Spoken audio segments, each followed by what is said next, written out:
direction and what is the threshold of a hyperextension. Yeah. This is even a nightmare to answer. Maybe now, maybe more complicated than just this threshold to do the osteotomy. So I think it's very interesting. So you will say that one of the contraindication, because we didn't discuss about that, is the patient with a pre-op recurvatum of more than like 10 degree. Because by essence, if you do a 10-degree correction slope, this recurvatum will move to 20. It's almost impossible to don't have this. Yeah. Or you can do a technique of posterior capsule shrinking or something like that, which probably will not work.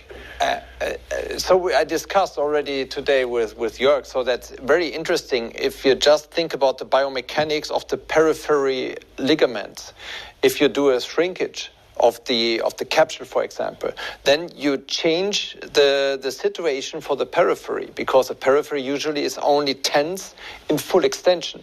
And if you shrink the capsule, you don't have a tension on the collateral ligaments. So we have no conclusion about that, no data, no studies about that. But I think it's very interesting if it's really fine, really right, just to shrinkage the capsule, to bring it in a suboptimal or like an unnormal position for the periphery. Maybe they end up with a problem in the periphery ligaments, although they are in like a 10 degrees overextension than they had before. Or maybe the quadriceps.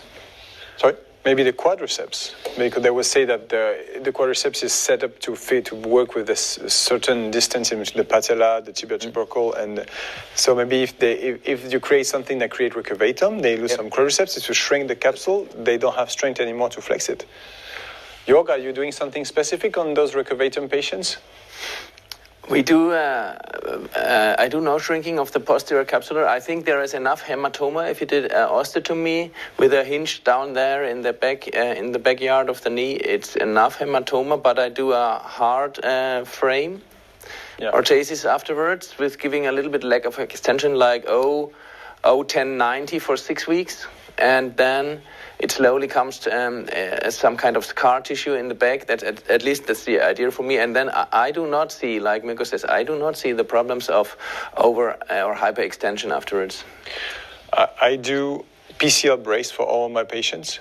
So the Armor PCL, for example, with a -10, let's say, dynamic stop. So they cannot go further. Even if they have the brace, they can walk on that. So for 6 weeks, I put them into PCL brace for this question. And I rarely see issues with recurvatum and patients complaining about that after 3 months. Because before these 3 months, most of the time, they still have not enough quadriceps to stop it intentionally. So they will say like twice a month or 3 times a month, I have the feeling of the knee getting in the